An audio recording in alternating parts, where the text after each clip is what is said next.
Hello, you're listening to a PC Invasion interview with a man who got £3,000 refunded by Cloud Imperium Games for Star Citizen. Hello, Streetroller, thanks for talking to us, or Arthur, as I can call you, I believe.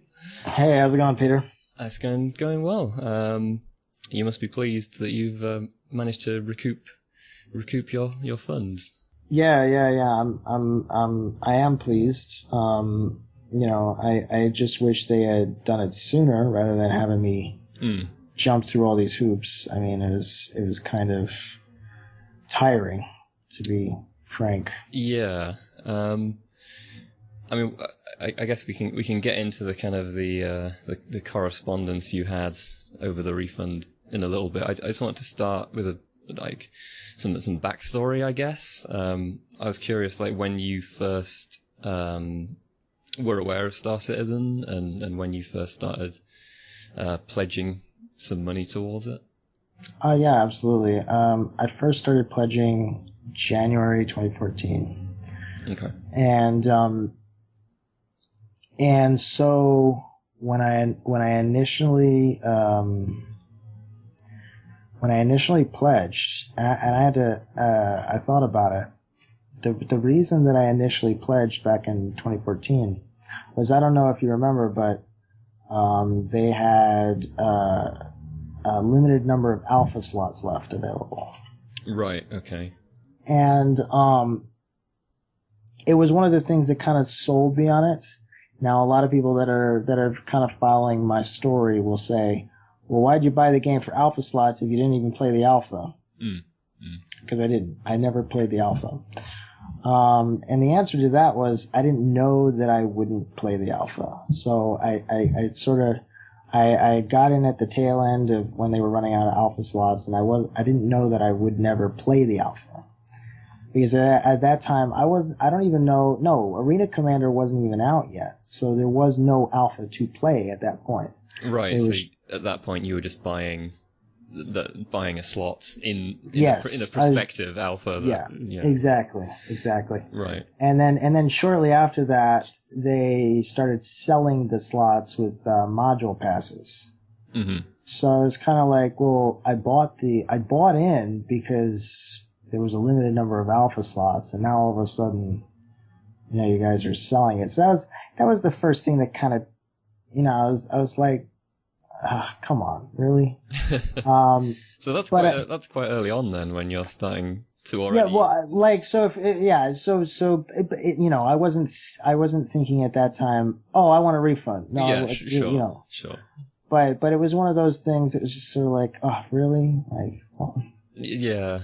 So was that does that constitute the sort of the $3,000 then? No, I didn't buy in. I didn't buy in all at once. In fact, I didn't stop spending money until the middle of 2015.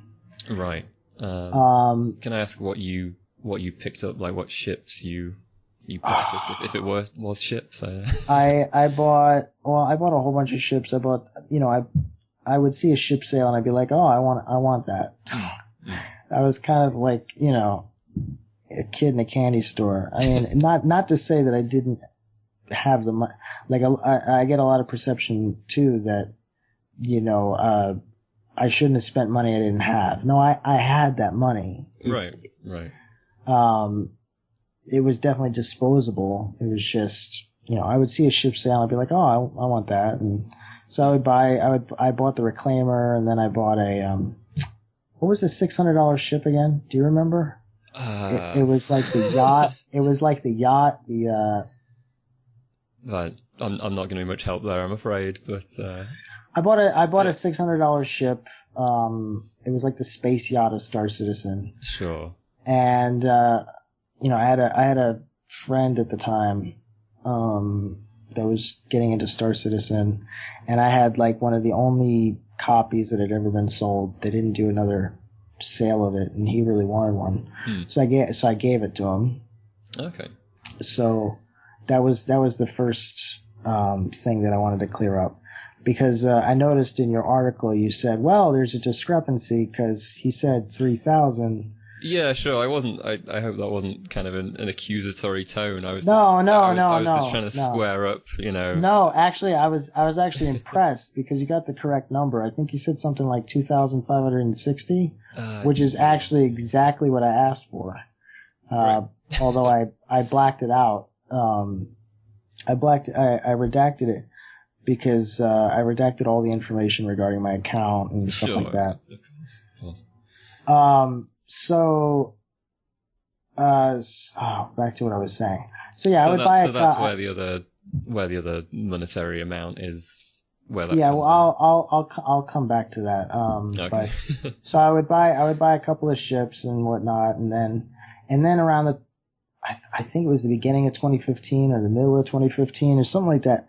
They had like the Armada pack ship sale, and I already had like a bunch of ships, and I was just like, okay, I'll melt all of my. I don't know if you know this. You can melt your packages.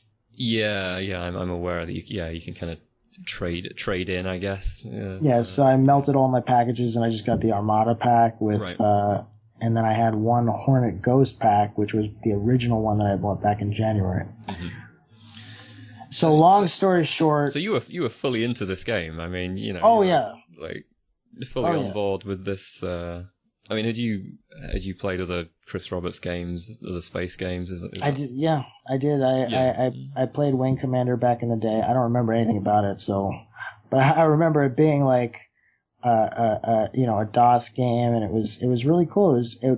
I remember it being like one of the few better games, back in the day. Yeah. No, absolutely. Absolutely. But then I got into what was it, like middle of '90s. So then I started. I was a kid back then. I was like 10 or something. So, but so anyway, so yeah, I had played Chris Roberts games before, and so I was like, okay, this guy wants to make a space game. Seems interesting. I read the Kickstarter. I was like, oh, VR, that was the selling point for me, the VR. Right. And the co-op, the fact that you could co-op in with friends and stuff. So those were big sell. And the problem is, with Chris Roberts, especially with all his updates, and you can ask regular, other backers of Star Citizen too. It's insanely difficult to keep up with all of his musings about the game. So like when he says something like, okay, we're dropping co-op. Well, I didn't know we were dropping co-op until months after it was announced, because I had asked about it somewhere and somebody said, no, he said it's gone. They're not doing co-op. And so I was kind of like, really? Like, hang on, this is one of the things I specifically, was in for. Yeah. And then I mentioned VR at one point, and somebody's like, no, they're not doing VR day one anymore. That's like down the line. Yeah. Like, you may not see it until after release. And I'm like, really? And so a lot of people don't know this about me, but I'm actually disabled. I'm actually in a wheelchair. All right. Okay. I have a YouTube channel. Right. People ever want to see what I look like, you could just Google search Streetroller. Sure. But so the VR was kind of a selling point for me because I wanted to like be able to move my head around. Right. So I was kind of pissed when they canned that, and I was pissed about the co-op. But even though I was disenfranchised by all those things, like none of those things caused me to ask for my refund. Just to make it clear. Just out of curiosity, out of all the ships that you owned, like how many of those at this point can you actually kind of see in the game, or even walk around or do anything with? I had the Armada pack, and I don't know exactly what's in it, but I know the Idris obviously isn't available. You're right. At the time, I don't know if the Starfarer was available or not before I asked for my refund. So I don't know. I'd have to go back and look. But. That's fine. So what was the tipping point then? If so the VR is not happening day one, and the co-op's kind of dropped, but you're still on board at this point. and then what changes this? So this is kind of a long. This is kind of a longer story. The first time that I started having a problem with Chris Roberts as a policymaker rather than as a game designer was back when he wrote the letter to the Escapist. Honestly. Right, yeah. And to be clear, I want to be abundantly clear because a lot of people keep mixing this up. I was not a member of the Something Awful forums, nor did I have any association with Derek Smart. Right. Previous to me wanting a refund. I had no idea who this guy was. Well, that's not true. I knew who he was. Good to get that on the record, because there are some people who are conspiratorially minded about the Something Awful forum. I will, for my own part, I do have an account on Something Awful. I have since about 2003, I think. I'm a very irregular poster, but, just getting that out there in case anyone wants to link me to this Illuminati. Honestly, I found out first found out about Derek Smart through Chris Roberts' letter to the Escapist that he posted on his own website. Right. That's quite ironic then that your first exposure to Derek Smart is from. I'm like, why is he complaining about this guy? What happened? Like, I'm just sitting there like, and then obviously I'm thinking, I'm like, why is he writing this? Like, he's the. Yeah. I'm sure that every CEO of every company ever would love to write a letter like that about their competitor. Oh yeah. I'm sure they would, but they don't because they realize that they would get fired. Yeah. Because, and then they had this skin sale of like, you have our back. And it was like this like, they were selling a skin for like $5 and, show your support by buying this have our back skin or something like that. Yeah. And I'm just like, okay, I understand that you have a problem with the guy. I understand that maybe you don't like what the Escapist is saying about you or what they're reporting. But whatever the reason, like, isn't this a little immature?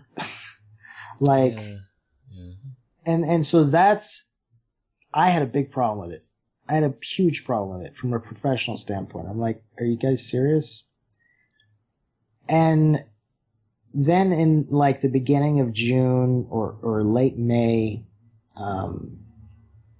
people started writing on the forums about how people were labeling, customer service was labeling its members with derogatory names. Oh, really? Really? Oh, you didn't hear about that? No, that one has passed me by. So the Star Citizen forums, you're saying that.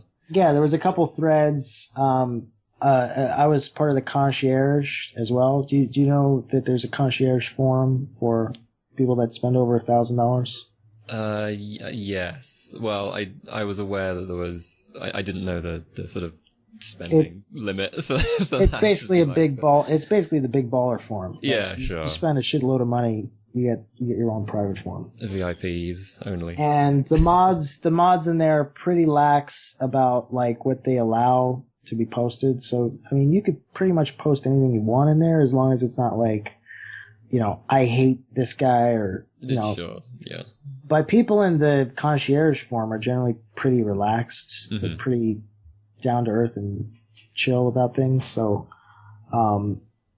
but they generally have a chance to talk about things that CIG would never allow on the general chat. Oh, interesting. So there's sort of more leeway as regards to feedback into, what is dissatisfying you maybe about certain aspects or. Yeah. So the whole thing had been brought up on there and, I was reading it and I was like, wow, these guys really they labeled their I don't know all the labels, but I know one of them was like snowflake or high maintenance and. Oh, really? So what is the source on this? Are there like screen grabs of this? Yeah. Okay. All right. There's actually there was a short YouTube video that I found online where a guy was actually showing you how you could find the labels. Right. Okay. So it was kind of a big thing, and I was just like, really, like, you know, if this had happened in any other company, the guy running CS would have been fired, like straight away. Yeah, I mean, this is, that's extremely disrespectful. To say nothing else, And so, and then you have people that back Star Citizen,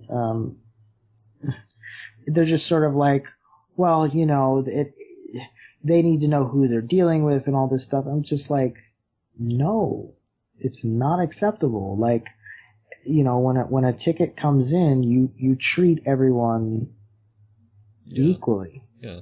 User account history obviously is, a baseboard, but sure.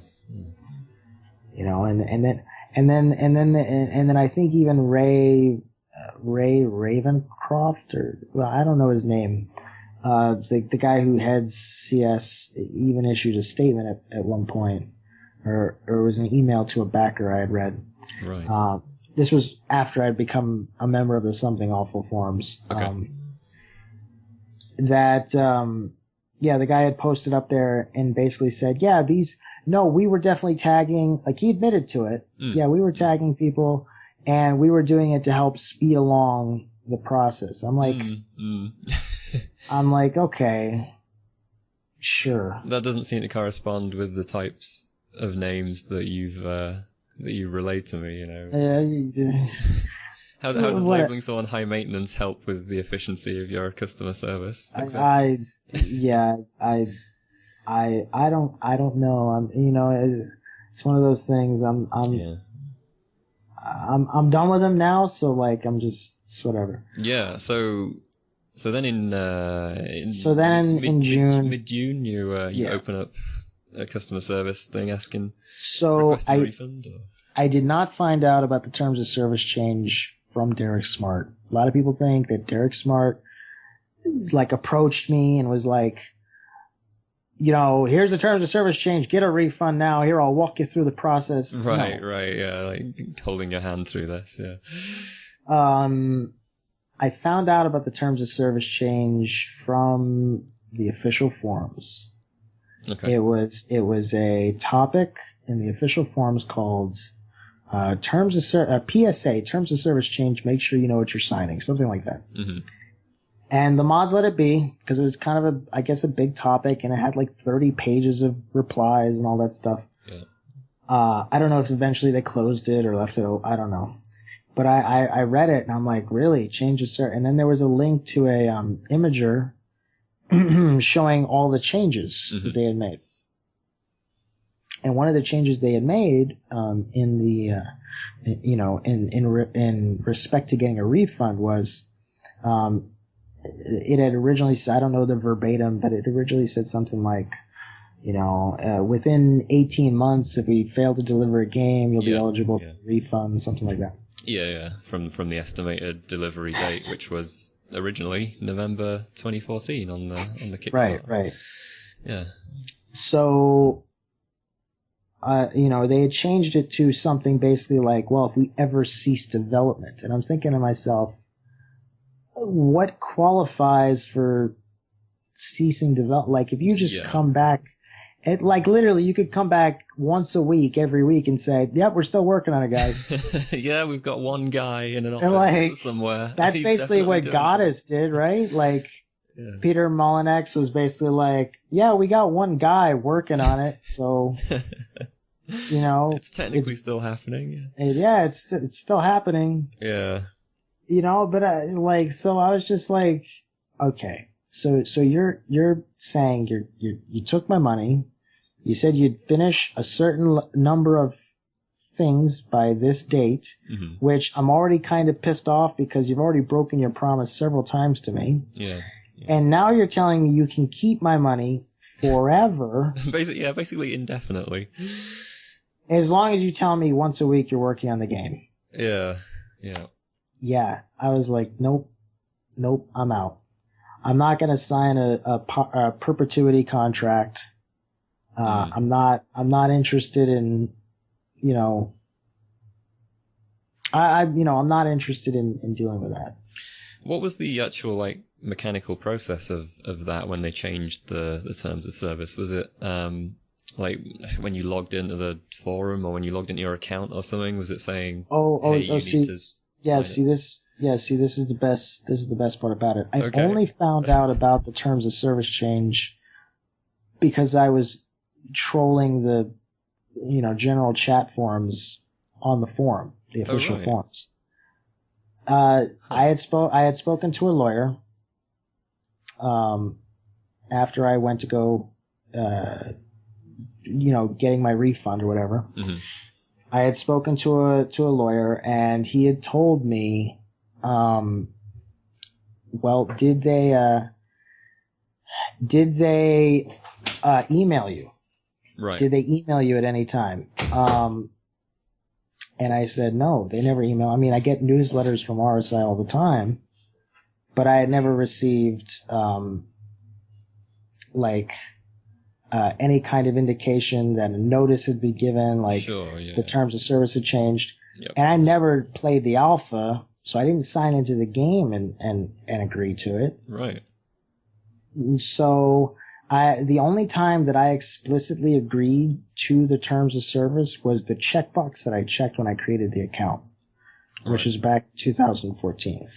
So you had agreed to whatever the terms of service said in 14, and to my knowledge they only changed them the one time that we're referring to. So they changed them twice, actually. Oh, twice. Okay, I'm sorry. So, but I'm not going to argue with them too much on the fact that since I continued to buy things into 2015, they claimed that because I was buying things, I was agreeing to the terms of service that was currently on the website at the time that I was purchasing. Okay.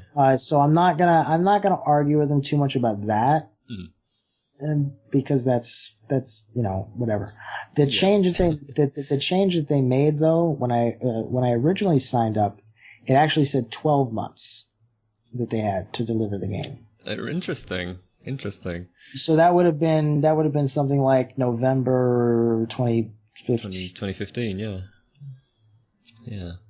Huh. So they changed it to 18 months, which set it to May 2016. Which then is now just whenever we feel like it.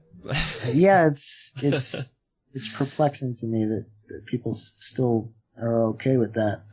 Like to be truthfully honest with you, if they had given me notice, like if they said, okay, we're changing our terms of service, we're changing it to 36 months, I might have been okay with that. Yeah. Okay, the scope of the project has massively expanded. Yeah, we need more time. Sure, yeah. Okay, I can, but to do it indefinitely, something that CIG needs to understand is when they change policy or when they make big enough changes, and I was talking to someone else about this before, it's kind of hard to quantify. But when they make big changes about this, what quantifies as a big enough change that someone would be eligible for a refund? That's the big question. Yeah. Like, is changing a ship statistic enough to say, I'm out, I'm done? Right. This isn't the same as what I purchased. And I would argue probably not, right? Like, man, I'm, like I said in the article, I'm not a lawyer. A lot of this terms of service stuff, I'm going on what other people might be suggesting or intuition, but yeah. So, if like you've bought this ship and it's going to be X amount of feet long and then it's slightly shorter than advertised or something, then okay, that's not a big deal, is it? For example. I mean, it's hard. It's hard to quantify exactly what would be so as far as like gameplay balancing, I get it. Changes need to be made. Sure. Yeah. But when I sign up for when I sign up for your Kickstarter or whatever, you're supposed to be the expert, right? Like, you're supposed to understand the engine that you're programming in, and I expect you to understand that you can either do what you're saying you can do or you can't, right? Yeah. That's why I paid you money. That's why I gave you. That's why I didn't give some random guy off the street the money. I gave it to you. Yeah. So if you tell me, okay, we're gonna have VR day one, we're gonna have, co-op day one, we're gonna have all of this in the game, and we're gonna do it by November 2014. I expect that to be in the game by November 2015 or 2014. You know what I'm saying? Like, it's not. Absolutely. I didn't set this deadline. You did. and as you've already said, you're prepared to give them leeway. What happens? To the extent that the project expands and so on. It's just that. Yeah. What happens when you put a down payment or you finance a car, and they say to you, when can you pay us? And you give them a date.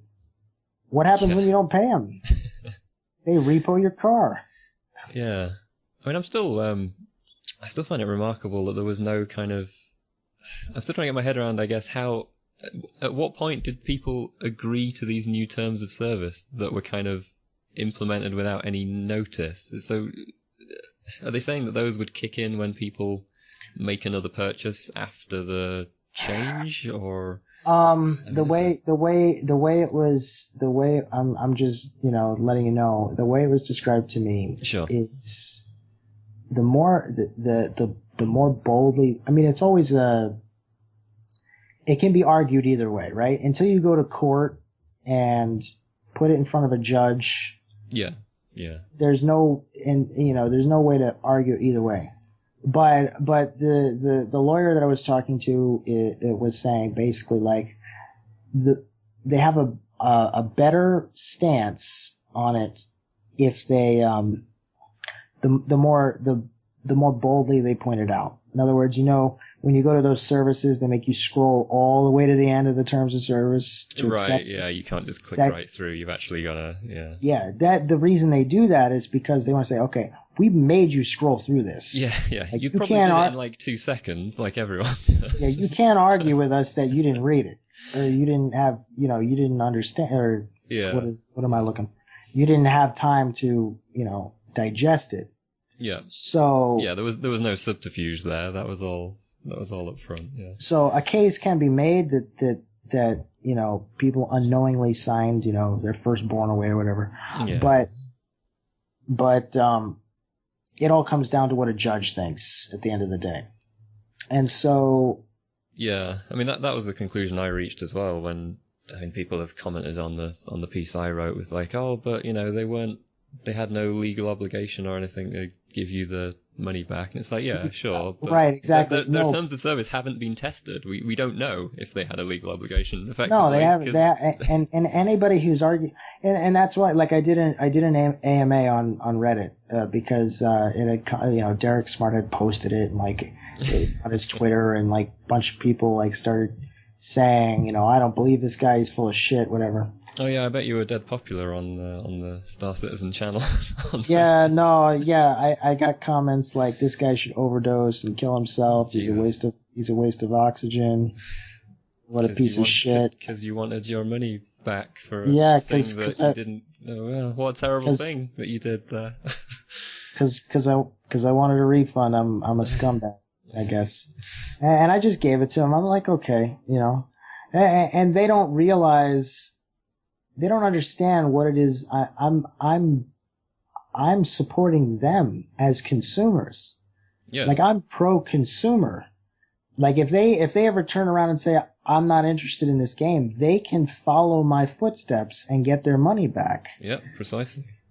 And they may come to appreciate that in time. Yeah, exactly. I'm not telling them to do it. I'm not saying, yo, go get your refund. This game is a scam. No. But what I am saying is, like, if they want to, the option is there. And that's what it comes down to. If I'm a scumbag because I don't want to support this game anymore, that's my choice. That's not your choice. So you do what you want with your money. If you want to give CIG $3,000 of your money, because a lot of people were saying this too, like, okay, a whole bunch of people have said they're going to make up the difference for CIG because they refunded you. I'm like, okay. Yeah, I saw that. I'm like, okay, sure. Go ahead, Well, I suppose. I mean, it's your money. It's what you do what you want. Yeah, like I hope all those people can afford that. If they can, then whatever. And okay, so anyway. no, but let me get back to something, because I noticed you pointed out that I had received $2,560. I think that was your figure. Yep. Because you got 900 from Amazon payments at first, right? Yeah. Yeah. So what it comes down to is I actually voluntarily forfeited a certain amount of money, and the reason I did that was because when I redacted it so you didn't read it in the emails. Okay. But I was kind of surprised you were able to reach the exact amount of money that I got back, because I was like, I thought I redacted all of that stuff. I don't know how he. No, all I did was I took the 900 that you got back from Amazon. Yeah. And added it to the what would it be, 1,600 or so that you got through PayPal. So arrived at that. So anyway, so the reason I forfeited some of the money is because I had been a subscriber for, I think, 2 years. Okay. And I think that came up to like $400 or something like that. Right. And then I had gifted one of my ships away. Sure. The $600 ship. It's like the space yacht or whatever. Yeah, let's just keep calling it the space yacht. That works and for me. I don't remember the name of the ship. It's so terrible.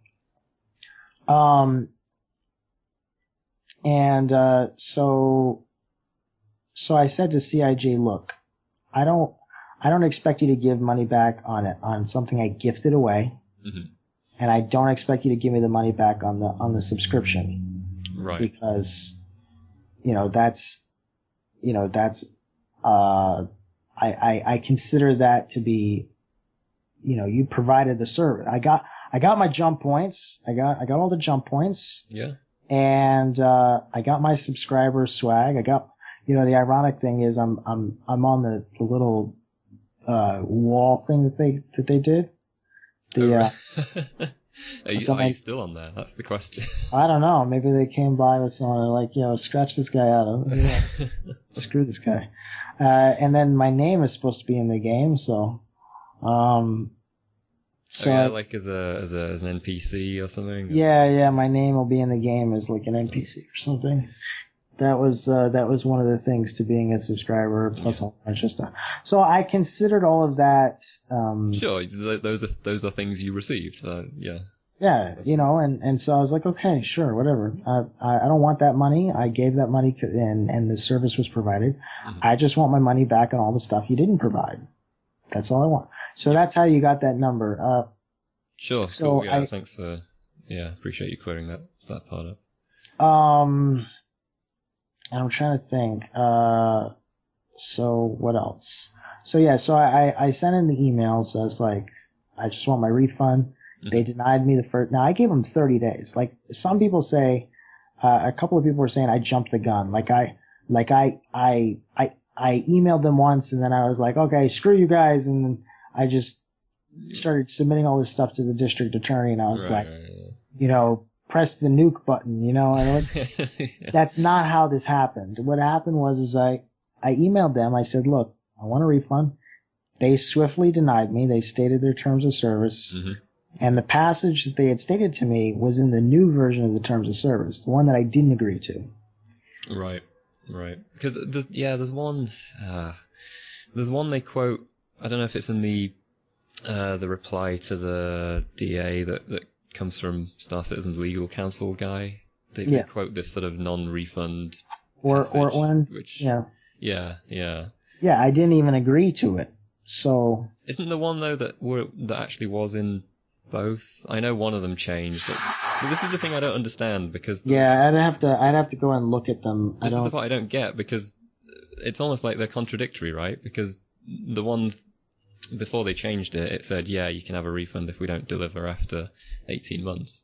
But then another portion of it seemed to be saying, Oh yeah, but anything you pledge is non-refundable. So. Well, yeah. So let me try to break it down for you. Legally speaking, the only quantifiable amount that I could come up with was the amount that I spent for these products, right? Yeah. Yeah. So the way the terms of service actually reads is,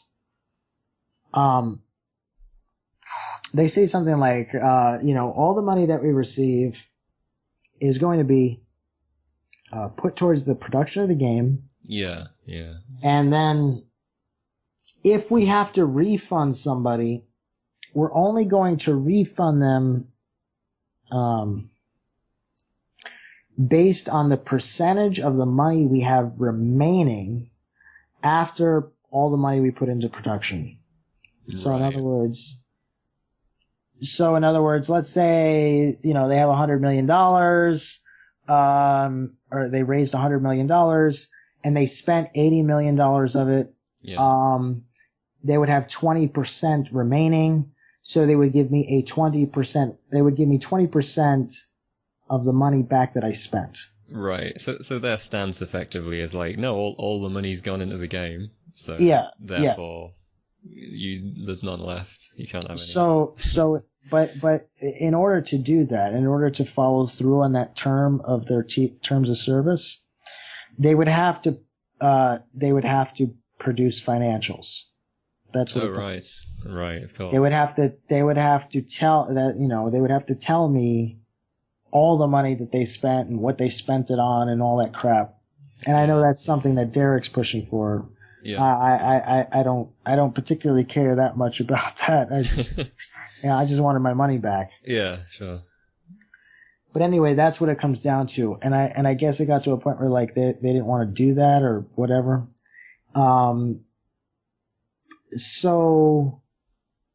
But another thing that I brought up when I responded to CIG was there was a case in Washington. Mm-hmm. It was the asylum case.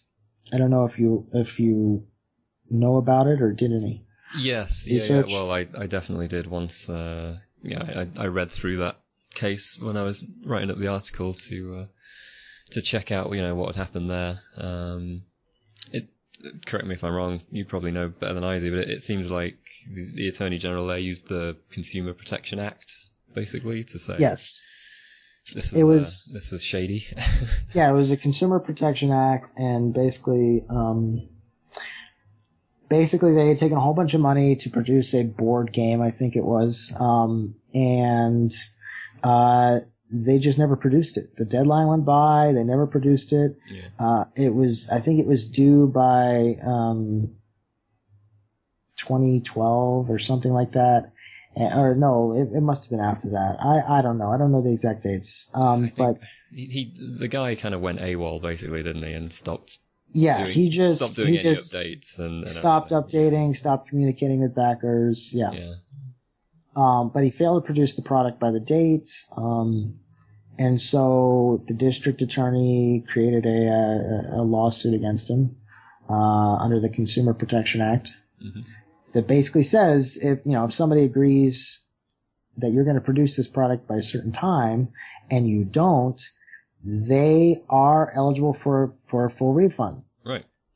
I mean, a lot of people say, well, the money is spent, we can't give it back. That's not my problem. As a consumer, as a consumer, that's not my problem.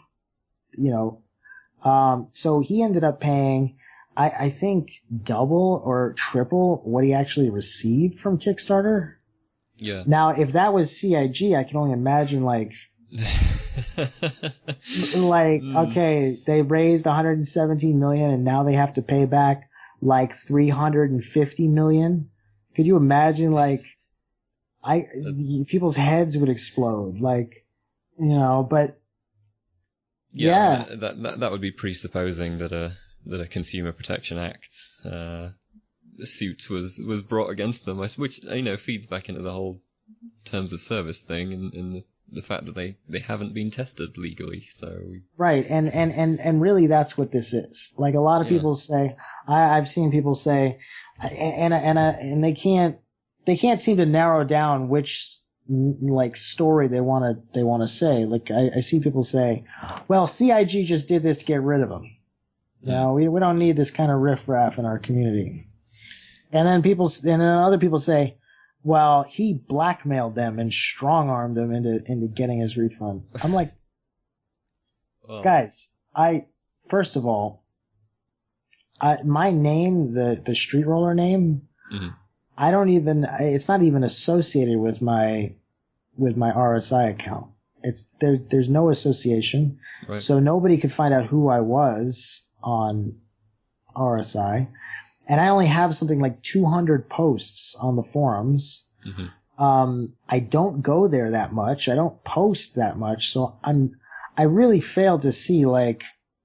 Yeah, how you're this. I mean, that sounds to me like, because that was the reasoning, they gave for cutting off Derek Smart originally. They basically said, right, we're done with you. Here's your money back.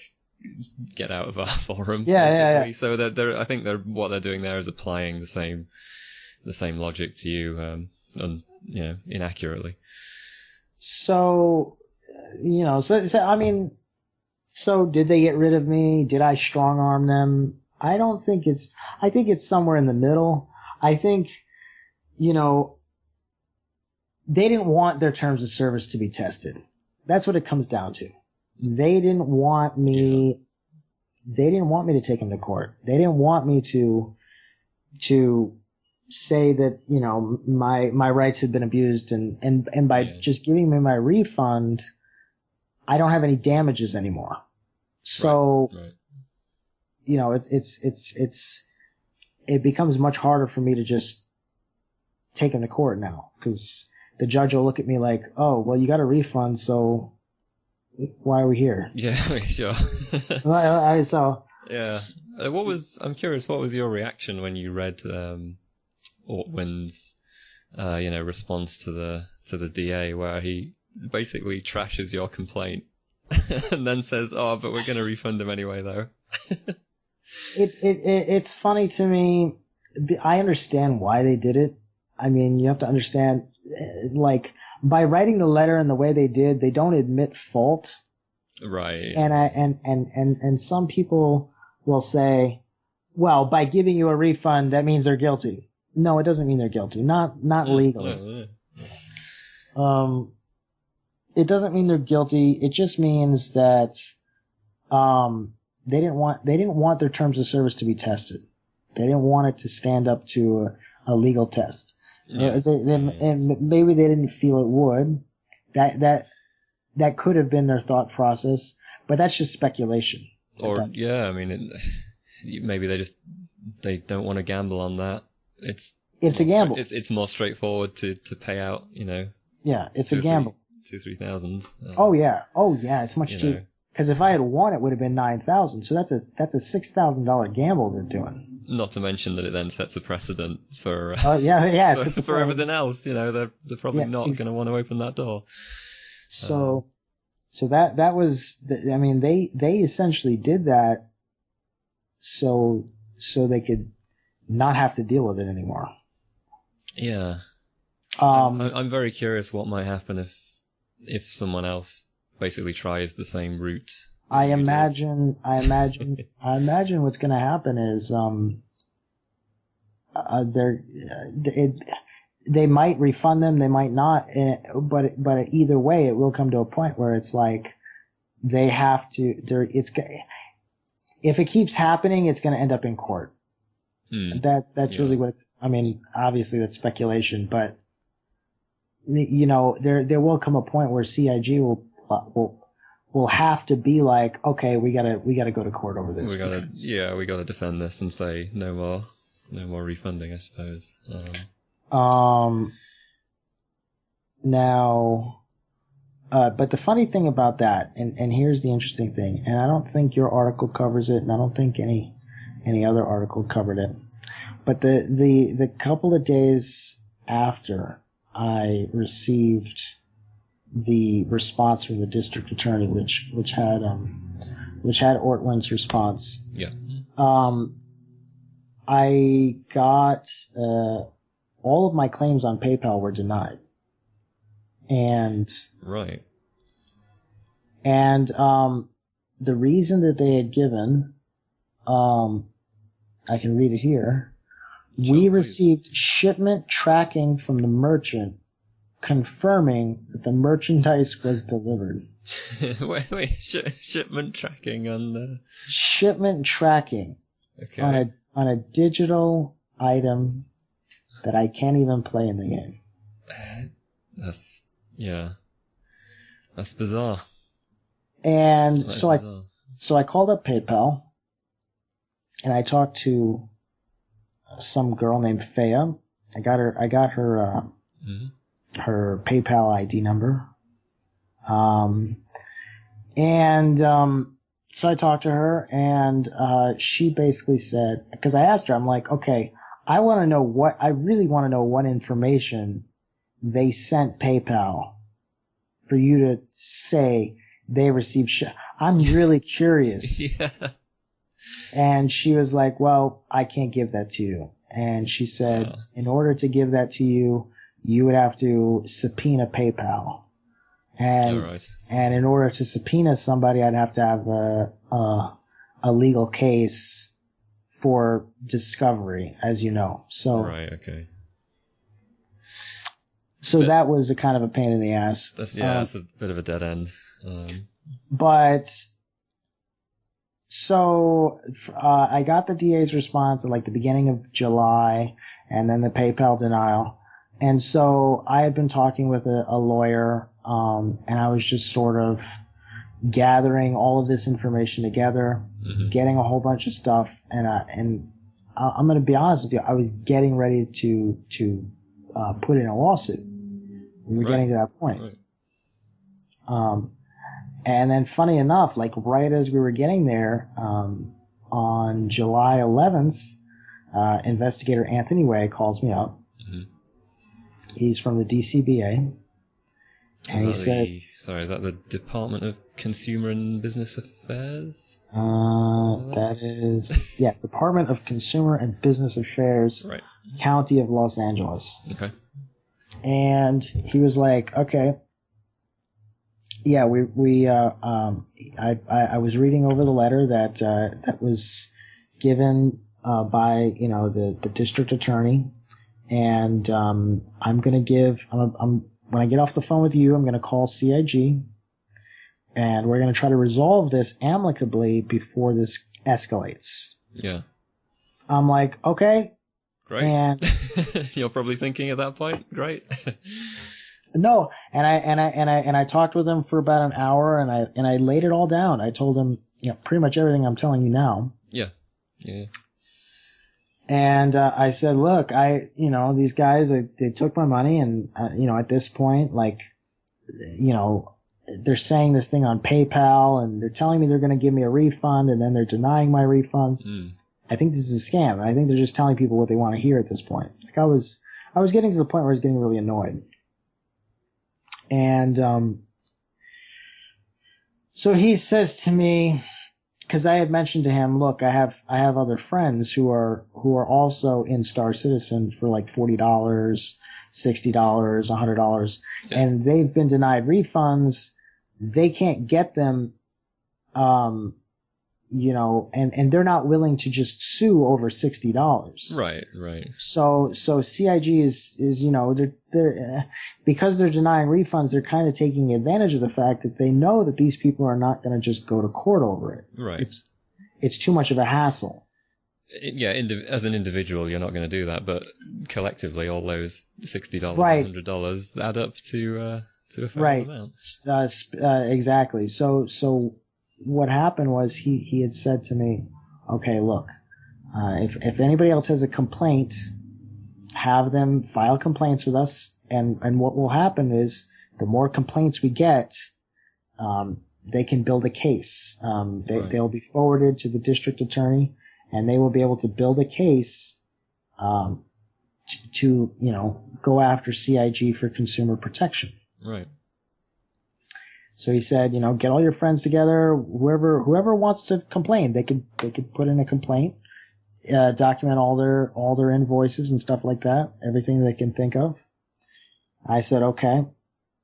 And I had asked him, is there an investigation into CIG currently? He said, he gave me some kind of response like, he can't really go into too much detail about that. Non-committal kind of, right? Yeah, he's more interested in just solving my individual complaint rather than talking about a larger case, you know what I mean? Mm-hmm.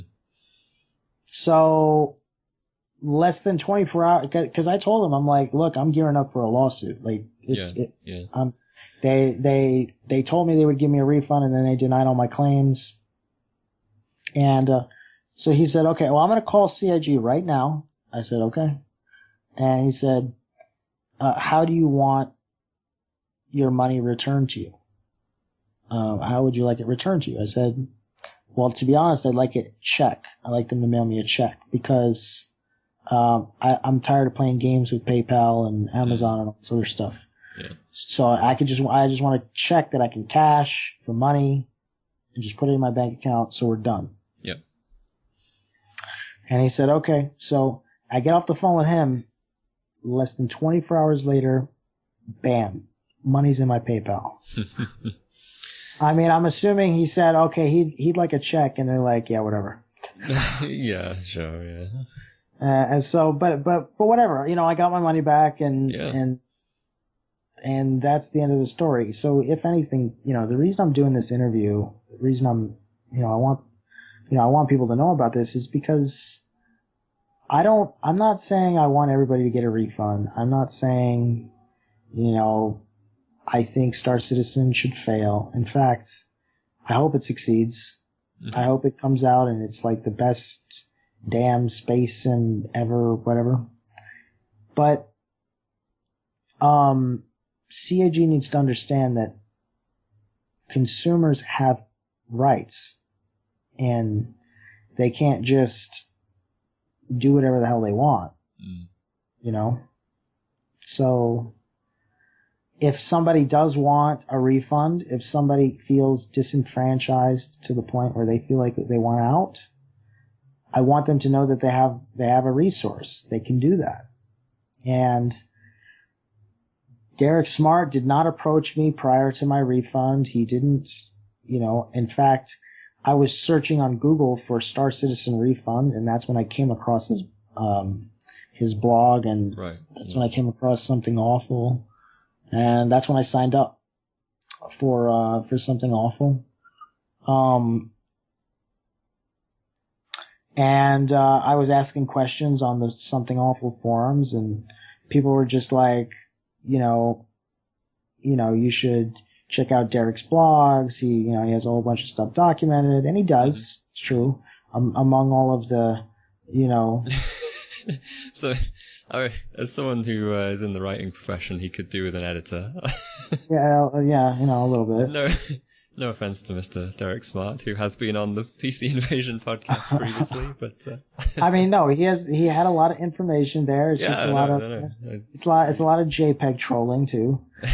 So but whatever. It's his blog, right? So yeah, sure. And there is some solid how to get a refund information, particularly at the start when I think CIG were a bit more forthcoming with giving people their money back, which they seem to have tightened up on.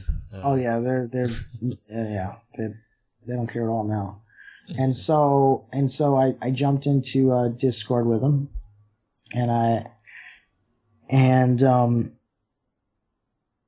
basically we talked. I told him my stance. I told him that I was talking to a lawyer, that I was, he wanted information out of me, basically. He wanted to know, like, where I was from, what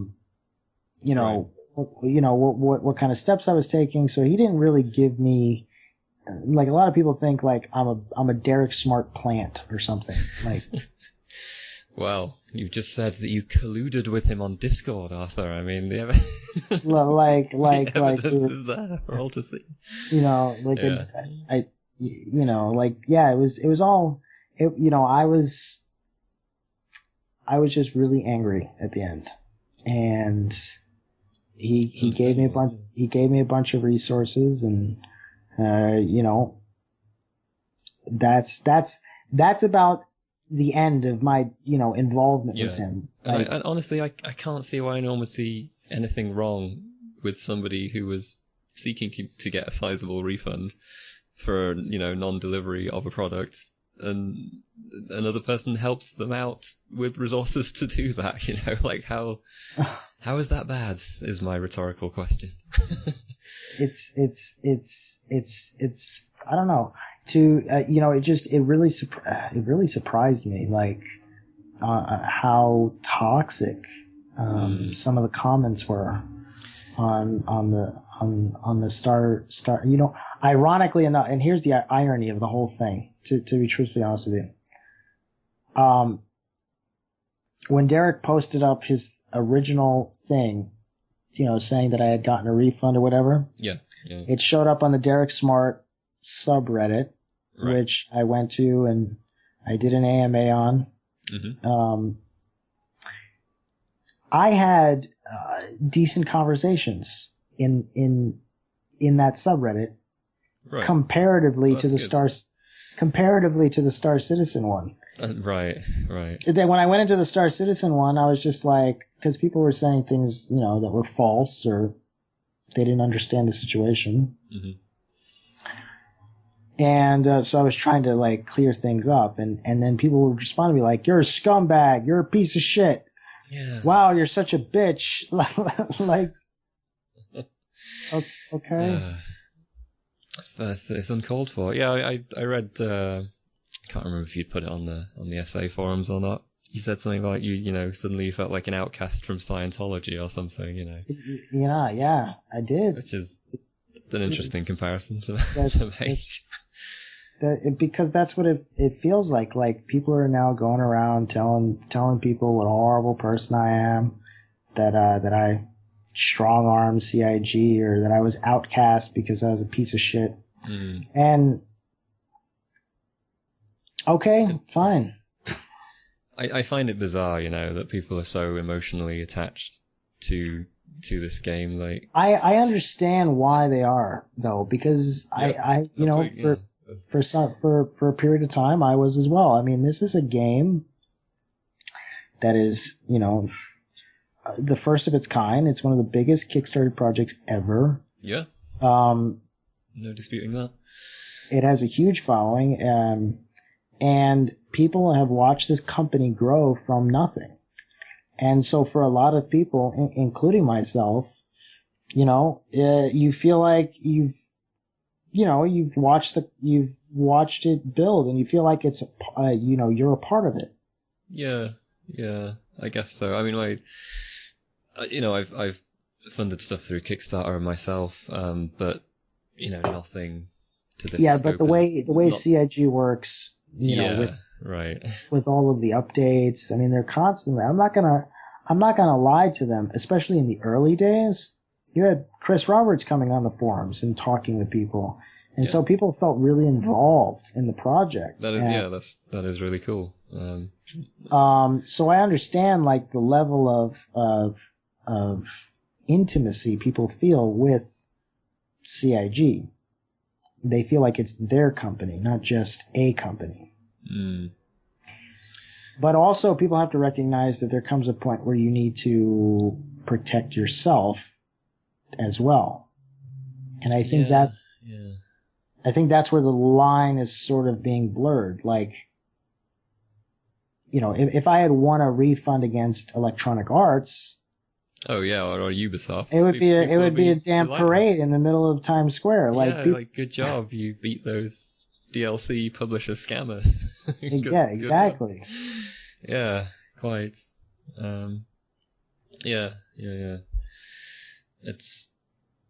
You're right. There is that sort of level of connection and intimacy that I'm not getting, because I haven't pledged to Star Citizen. I haven't followed it as a backer or anything like that. But I guess it's always disappointing to me when people take that to the point where any critique is like an attack, you know, and not just against the company, against you personally somehow, you know.